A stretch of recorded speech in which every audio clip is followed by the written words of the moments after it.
The morning sky lightens, and snow falls on the cottage. It falls on the thatch, concealing the moss and the mouse damage, smoothing out the undulations, filling in the hollows and slips, melting where it touches the bricks of the chimney. It settles on the plants and the bare soil in the front garden and forms a perfect mound on top of the rotten gatepost, as though shaped from the inside of a teacup.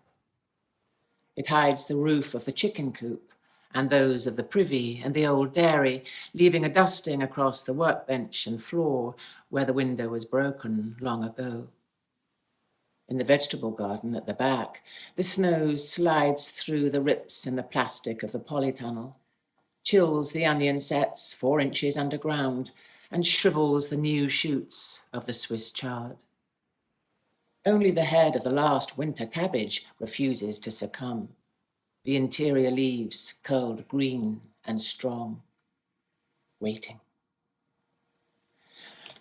In the high double bed up the left staircase, Dot lies beside her adult daughter, Jeannie, who's gently snoring. Something different about the light in the room has woken Dot, and she can't get back to sleep. She gets out of the bed, floorboard's cold, air colder, and puts on her dressing gown and slippers. The dog, Jeannie's dog, a biscuit-coloured lurcher who sleeps on the landing with her back to the chimney breast, raises her head, inquiring about the early hour as Dot passes, lowering it when she gets no answer. Downstairs in the kitchen, Dot jabs at the embers in the range with the poker and shoves in a ball of paper, some kindling, and a log. She feels a pain behind her left eye, between her left eye and her temple. Does the place have a name? She needs to go to the optician, get her eyes checked. But then what? How will she pay for new glasses? She needs to take her prescription to the chemist, but she's worried about the cost. The light is wrong down here, too.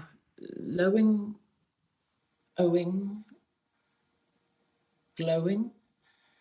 She touches her temple as though to locate the soreness and sees through the curtains in the gap where they don't quite meet that it is snowing.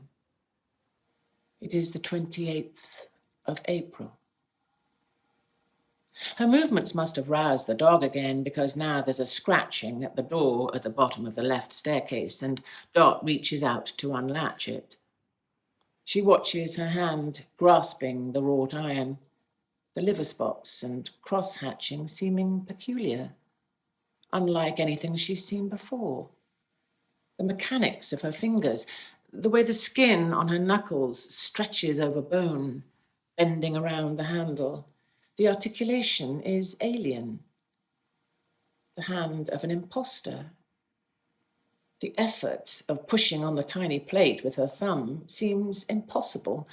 A bodily weariness worse even than when her twins were 3 months old and didn't sleep at the same time, or the terrible year after they turned 12.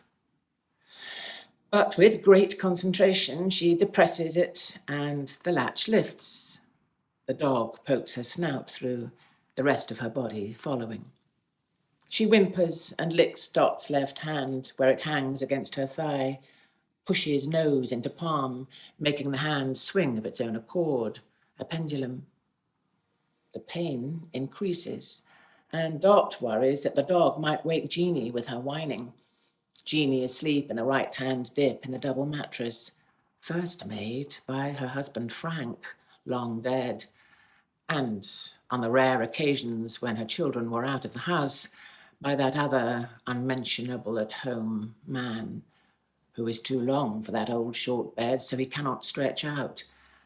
And then hollowed further by Jeannie, even though she's a wisp of a thing, and ate only a tiny slice of the Victoria sponge they made for when Dot herself turned 70 last month, and had the little celebration here in the kitchen with Bridget taking telephone pictures of Julius on his fiddle, and she on her banjo, and Jeannie on the guitar, all singing after a drop of port to lubricate the vocal cords, Juliet always says, and how the sensation Dot has now is similar to the way she felt following her third glass, clumsy and blurred, with her thoughts diffuse, dizzily leaving the remains of the cake on the table, so that dog, Naughty, stood on her hind legs and yumphed it down, and them scolding and laughing until her sides yurt, curt, all her loves but one there with her, and the dog barking and jumping and barking, too excited and noisy, like she'd be in the snow, waking Julius, who sleeps so lightly and stirs at any noise. All these thoughts, and more, which Dot is barely aware of, pass through her mind while her body slows. It is a wet coat she wants to shed, like the chickens with their autumn molt. An unresponsive weight, leaden.